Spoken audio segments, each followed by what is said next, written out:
तीन उद्योग धंधे यहाँ बड़े फल फूल रहे हैं। पहला है अवैध शराब का कारोबार। गांव गांव में लड़कों के पास रोजगार का ये नया साधन खड़ा हो गया है, जहां शराबबंदी के नाम पर दुकान बंद है, होम डिलीवरी चालू है। और होम डिलीवरी कर कौन रहा है? ये नए लड़के, उनको शराब माफिया अपने पेरोल पर लेकर, उसको मोटरसाइकिल लेकर 4, 5, 10 बोतल का हेर फेर करा रहे हैं और लड़के इस काम में फंसते चले जा रहे हैं। दूसरा जो देखा हमको काम का, लोगों का जो यहाँ रोजी रोजगार का उपाय है, वो है अवैध बालू का खनन।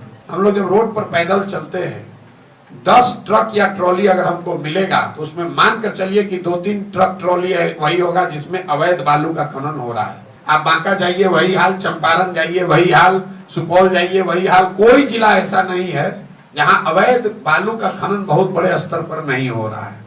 और तीसरा एक और यहाँ माफिया जो नया शुरू हो गया, जिसकी चर्चा कम हो रही है, वो है अनाज माफिया। ये जो प्रधानमंत्री गरीब कल्याण योजना चल रही है, जिसमें लाभार्थियों को 5 किलो अनाज प्रति माह मिलना है, लोगों को अनाज 4 किलो ही मिल रहा है। ये 20% की जो चोरी हो रही, कहाँ जा रहा है पैसा? ये 20% की चोरी इसलिए हो रही है कि करीब 30 से 35 रुपया प्रति क्विंटल के हिसाब से पैसा काट कर जनप्रतिनिधियों और अफसरों के बीच में बांटा जा रहा है। ज्यादातर जगह पर विधायक महोदय लोग भी 6 से 7 रुपया प्रति क्विंटल अपना हिस्सा इसमें ले रहे हैं।